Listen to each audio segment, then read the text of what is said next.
Di awal film, kita akan diperkenalkan dengan seorang pria bernama James. Diketahui James ini adalah sersan Angkatan Darat Amerika yang baru saja pulang dari Afghanistan sekitar 6 bulan yang lalu. James mempunyai seorang istri bernama Megan yang selalu mensupport dirinya dan mereka juga mempunyai satu anak laki-laki. Keesokan harinya, tepat di hari Minggu, James mengajak anaknya untuk berlatih renang. Ternyata sang anak mempunyai cita-cita ingin menjadi tentara yang hebat seperti ayahnya.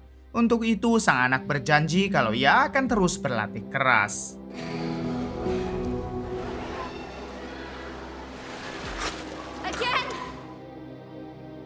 Suatu waktu, James tiba-tiba diminta oleh militer untuk melakukan tes kebugaran. Rupanya hal itu dilakukan karena sebelumnya James sempat mengalami cedera parah di bagian lutut akibat perang di Afghanistan. Beberapa hari kemudian hasil tes kebugaran pun keluar, dan James langsung dipanggil oleh atasannya serta beberapa pengawas militer untuk melakukan rapat. Ternyata dengan tega mereka memecat James karena James sudah dianggap tidak layak untuk bertugas di militer. Bukan hanya itu, James juga tidak akan mendapatkan uang pensiun dari militer karena uang tersebut sudah habis digunakan untuk biaya operasi lutut James setelah perang. Mendengar semua itu, tentu James sangat kecewa dan ia tidak menyangka kalau militer akan membuangnya seperti sampah yang rusak.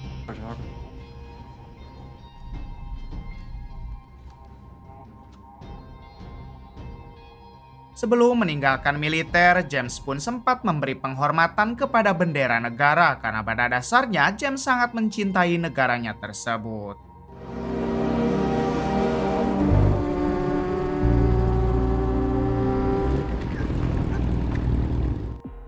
Singkatnya, James pulang ke rumah dan langsung menceritakan semua itu kepada Megan, istrinya. Megan yang mendengarnya tentu sangat sakit hati kepada militer yang sudah memecat James seenak udal mereka. Mulai dari situ, Megan juga tidak mau mengizinkan anak mereka untuk jadi tentara karena takut akan bernasib sama dengan James. So that's it. And there's nothing you can do. So they just basically made up a new bullshit. Beberapa bulan kemudian, James yang masih menganggur mulai dibuat pusing dengan tagihan serta cicilan koperasi yang setiap minggu harus ia bayar. James sebenarnya sudah melamar pekerjaan ke sana ke sini, tapi sayang belum ada perusahaan yang mau menerimanya. Megan sebagai istri yang baik, ia pun tetap berusaha menguatkan James serta meyakinkan kalau semua ini pasti akan berlalu. Bahkan untuk sekarang, Megan berencana untuk meminjam uang kepada ibunya. Malam harinya saat Megan baru pulang dari rumah sang ibu, ia pun melihat James yang sedang membetulkan atap rumah. Di sini Megan meminta James segera turun karena ada suatu hal yang harus ia katakan.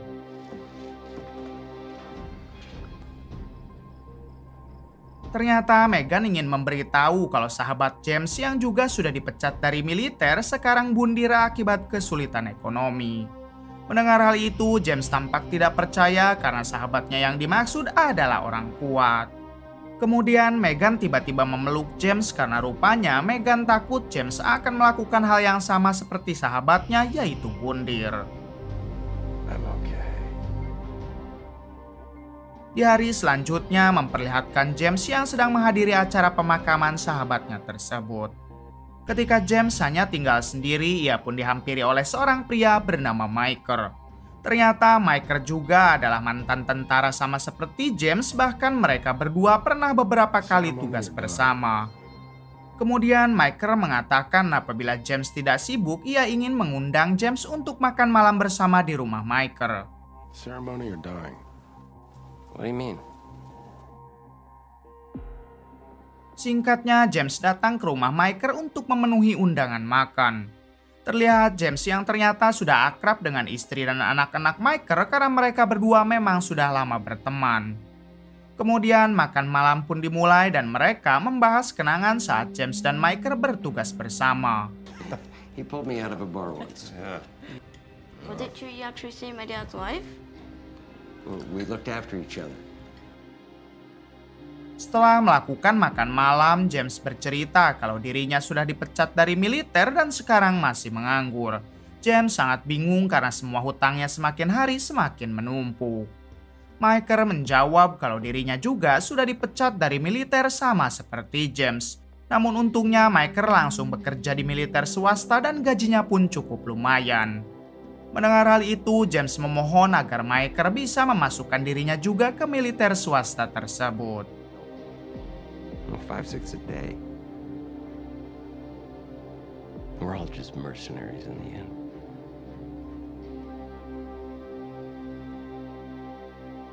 Beberapa hari kemudian, Michael membawa James ke sebuah peternakan untuk menemui bosnya. Terlihat di sana ada beberapa orang berbadan besar dan mereka semua merupakan mantan tentara. Setelah itu, kita diperkenalkan dengan bosnya Michael yang bernama Rusty, dan Rusty langsung menyambut James dan menyuruhnya duduk. Thank you. Di sini Rusty mengatakan kalau semua orang yang bekerja dengannya adalah mantan tentara sama seperti James. Namun satu hal yang harus James tahu, kalau misi-misi yang akan ia berikan langsung diawasi oleh presiden dan semua misinya terbilang sulit. Untuk itu Rusty bertanya apakah James benar-benar ingin bergabung dengan kelompoknya. James yang sedang mengalami kesulitan ekonomi, ia pun tanpa ragu menjawab iya. Team led by Mike will be fully black. So what do you say, you down for the call? Setelah itu, Rusty meminta James untuk bersiap-siap karena James akan dikirim ke Berlin, Jerman selama 2 minggu, yaitu untuk menjalankan misi rahasia yang sudah disetujui oleh presiden. Sure he does. Thank you. Malam harinya, James pun pulang ke rumah untuk memberitahu Megan istrinya kalau sekarang ia sudah mempunyai pekerjaan. Awalnya Megan tampak senang, namun setelah tahu James bekerja di militer swasta, seketika wajah Megan jadi cemberut. James menjelaskan kalau semuanya akan baik-baik saja dan jika misi sudah selesai maka James akan mendapatkan uang yang sangat banyak. Megan yang teringat dengan hutang-hutang pinjol, ia pun akhirnya mengizinkan James pergi.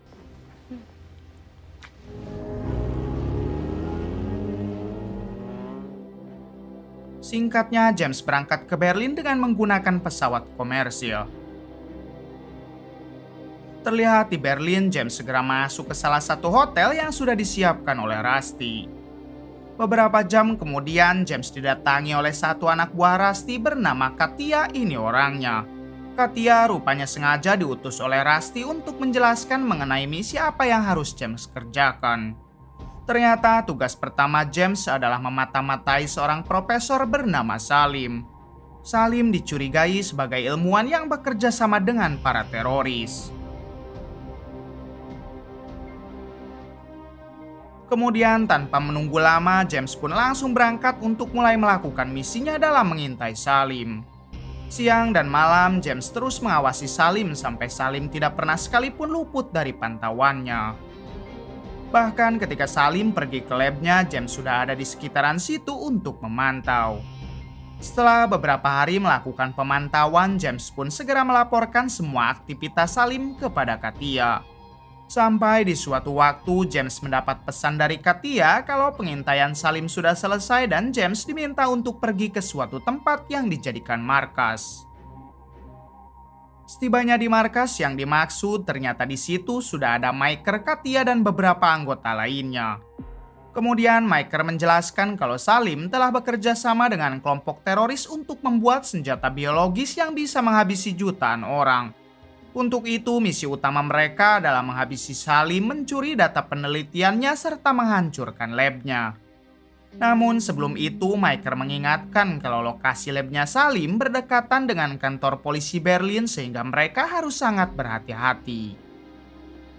Setelah semuanya dijelaskan, mereka pun segera bersiap-siap lalu pergi menuju ke labnya Salim.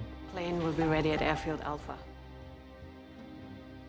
Setibanya di sana, mereka dengan mudah melumpuhkan penjaga lalu masuk ke dalam dengan tetap waspada.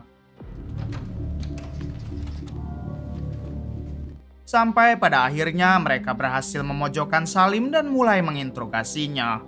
Salim ditanyai mengenai siapa yang memberinya modal dan di mana semua data hasil penelitiannya disimpan. Salim menjawab kalau yang memberinya modal adalah orang Rusia dan semua data penelitian ia simpan di dalam laptop. Who else knows the specifics of your work? Need to ask you questions. Setelah mengamankan laptop tersebut, Maker mendapat informasi kalau para polisi Berlin akan segera datang. Dengan cepat, Maker menyuruh semua rekannya untuk keluar sementara James diminta untuk menghabisi dulu Salim. Saat James akan menghabisi Salim, Salim terus saja memohon supaya James tidak menghabisinya sebab Salim bukan orang jahat.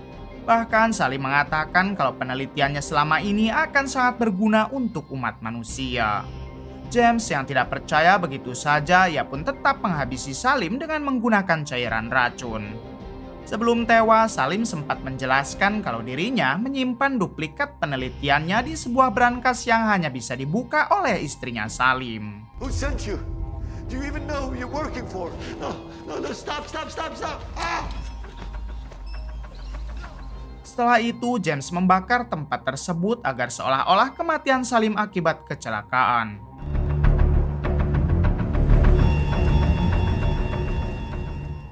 Namun saat pasukan James akan pergi dari sana, ternyata para polisi Berlin berdatangan hingga baku tembak pun tak terhindarkan.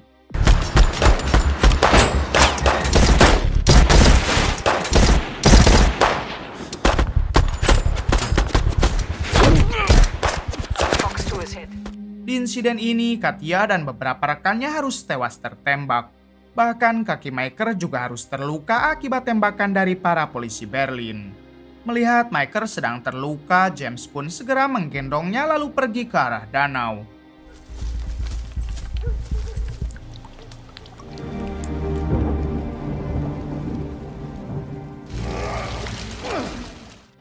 Setelah mereka sampai di tempat aman, James melihat Maker mulai kehabisan darah dan hampir saja koit. James yang tidak mau sampai kehilangan nyawa sahabatnya, ia pun dengan cepat mendonorkan darahnya kepada Maker. You bring it in. I'm not leaving you. Beberapa jam kemudian, Maker pun sedikit pulih, namun sayang kini giliran sakit lutut James yang malah kembali kambuh. James yang tidak mau misinya gagal total, ia pun meminta Maker untuk pergi duluan saja dengan membawa data penelitiannya. Awalnya Maker menolak karena ia ingin pergi berdua bersama James bagaimanapun keadaannya. Namun karena Maker terus dipaksa, pada akhirnya Maker pun akan meninggalkan James. Sebelum pergi, Maker berjanji kalau ia akan menjemput James di hotel. Get the fuck out of here. I'll make contact. I'll come back. Yeah. Keesokan paginya, James yang lututnya sudah agak mendingan, ia pun keluar dari gorong-gorong dan berjalan melewati hutan. Singkatnya, James pergi menuju sebuah hotel karena di hotel itulah Maker akan menjemput dirinya.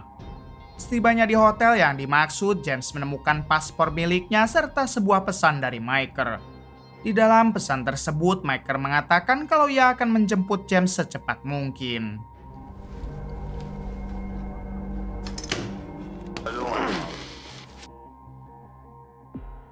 Di hari selanjutnya, James yang tak kunjung mendapat jemputan, ia pun akhirnya memutuskan pergi ke markas. Di tengah perjalanan, James menyempatkan untuk membeli ponsel karena ia ingin menghubungi Rusty.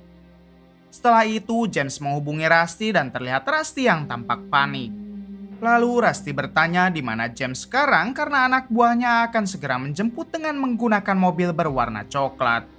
James memberitahu kalau dirinya berada di dekat taman di pinggir sungai. Kemudian James balik bertanya apakah Maker sedang bersama Rusty. Rusty menjawab kalau Maker tidak pernah kembali dan kemungkinan besar dia sudah tewas.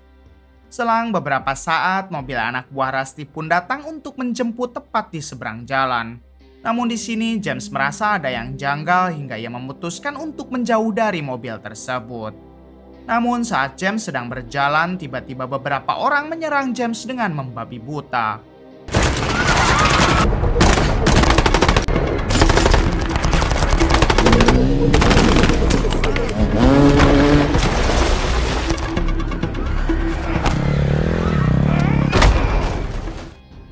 Pada akhirnya, James masuk ke dalam saluran air dengan beberapa anak buah Rusty yang terus mengikutinya.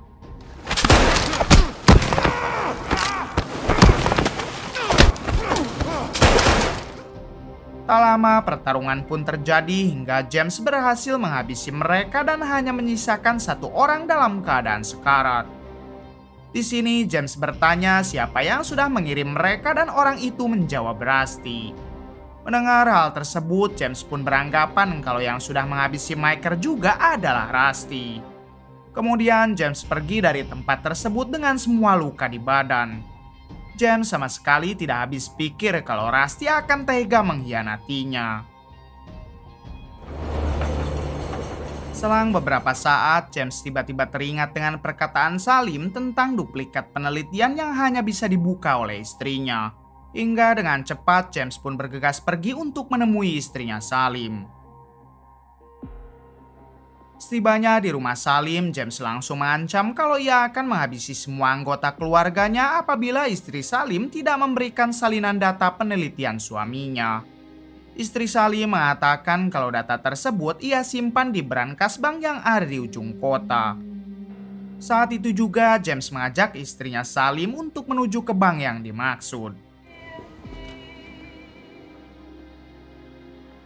Singkatnya, James mendapatkan data salinan itu lalu James pergi meninggalkan istrinya Salim.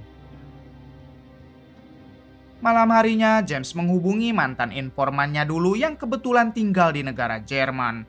James meminta tolong kepada si informan untuk mau menampungnya karena James sudah sangat kelelahan dan hampir sekarat.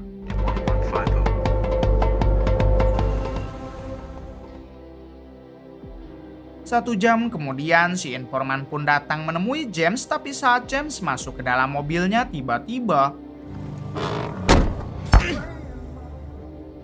ketika James sadar ternyata si informan hanya ingin James beristirahat supaya si informan bisa mengobati luka-lukanya. Setelah itu James mencoba bangkit dari tempat tidurnya, tapi sayang tubuh James masih sangat membutuhkan istirahat. I need to get back. Back where? Nate, you almost died. Di malam berikutnya, James yang sudah sedikit pulih mencoba membuka data salinan yang ia dapat dari istrinya Salim. Di situ juga ada video Salim yang sedang memberi pesan kepada anaknya. Salim menjelaskan kalau sang anak harus bisa meneruskan jejak Salim sebagai ilmuwan. Salim memberitahu kalau sekarang ia sedang membuat vaksin untuk melawan virus yang sedang melanda dunia. Ternyata Salim berniat akan membagikan vaksin itu ke semua orang secara gratis, tapi pihak Amerika sepertinya tidak setuju dengan keinginannya tersebut. Setelah mengetahui fakta yang sebenarnya, James pun seketika merasa sangat bersalah karena ia sudah menghabisi Salim.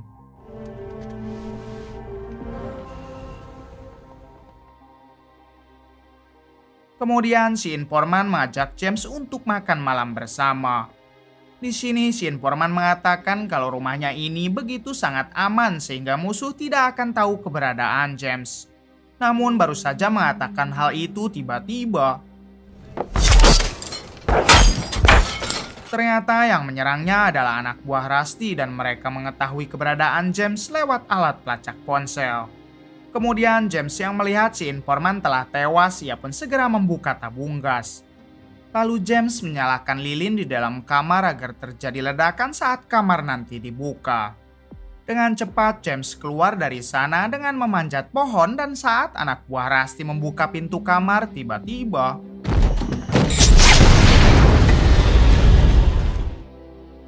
keesokan harinya memperlihatkan James yang sudah berada di bandara karena sekarang ia berniat pulang ke Amerika.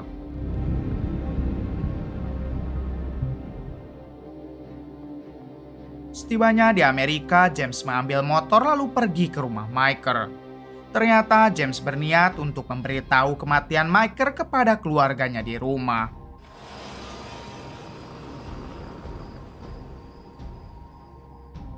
Namun saat James sudah sampai di sana, James dibuat sakit hati karena ternyata Michael masih hidup. James tentu sangat kecewa dan ia berpikir kalau Michael telah bersekongkol dengan Rusty untuk mengkhianatinya. Di hari selanjutnya, James diam-diam mengikuti Michael kemanapun dia pergi. Namun sayangnya, Michael menyadari jika dirinya sedang diikuti oleh seseorang. Sampai di suatu kesempatan, Michael pun menjatuhkan motornya James. Go ahead. Ketika James membuka helmnya, tampak Michael yang sangat terkejut. Lalu James bertanya kepada Michael kenapa Michael tega mengkhianatinya, padahal sudah beberapa kali James menyelamatkan hidup Michael. Do you understand me? Michael bersumpah kalau ia sempat ingin menjemput James, tapi Rusty melarang dengan alasan anak buahnya lah yang akan menjemput James. Dan setelah itu, Rusty memberi kabar kalau James sudah tewas saat hendak melarikan diri dengan anak buahnya. How do you fucking live with yourself? He finds out you're... Pada akhirnya, James pun mengerti dan mulai sedikit tenang. Lalu James mengatakan kalau misi mereka kemarin bukanlah mencuri senjata biologis, melainkan mencuri vaksin buatan Salim. Hal tersebut dilakukan karena pemerintah Amerika tidak mau jika Salim sampai menggratiskan vaksin itu karena akan merugikan pihak Amerika. Kemudian James mengatakan kalau mereka harus mengakhiri semua ini, yaitu dengan membantai kelompok Rusty. Michael yang merasa ia juga telah dibohongi oleh Rusty tentu setuju dengan rencana tersebut. Pada hari itu juga, James dan Michael bergegas pergi ke markas kelompok Rusty yang berada di peternakan. Dengan santai, Michael masuk ke dalam peternakan sebab kelompok Rusty masih menyangka Michael bagian dari mereka. Lalu dengan cepat, Michael pun turun dari mobil dan menghabisi orang-orang yang ada di sana. Sementara James yang keluar dari kap belakang mobil langsung menuju ke dalam untuk mencari Rusty. Setelah Michael berhasil menghabisi semua penjaga di luar, ia pun harus beradu tembak dengan Rusty yang mengincarnya dari dalam rumah.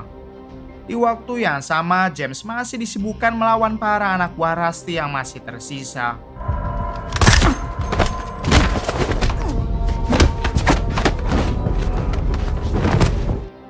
Kembali kepada Michael yang sekarang harus tertembak oleh Rusty, tapi Rusty juga sempat terkena tembakan Michael. Ketika Rusty sudah mulai sekarat, James pun pada akhirnya menemukan Rusty. Rusty sempat memohon kepada James untuk mau mengampuninya, tapi inilah yang dilakukan James.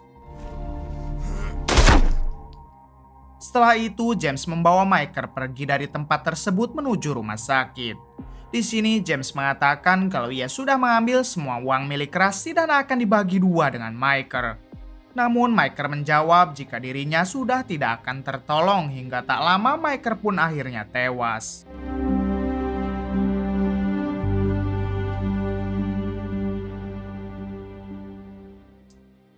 Singkat cerita, James pun kembali ke istri dan anaknya dan James berencana untuk mengajak mereka pindah dari Amerika. James juga tidak akan lupa untuk membagi uangnya dengan keluarga Michael. Tamat. Bagaimana menurut kalian? Oke, terima kasih yang sudah menonton sampai akhir. Mohon maaf bila banyak kesalahan. Salam dari Bray Movie.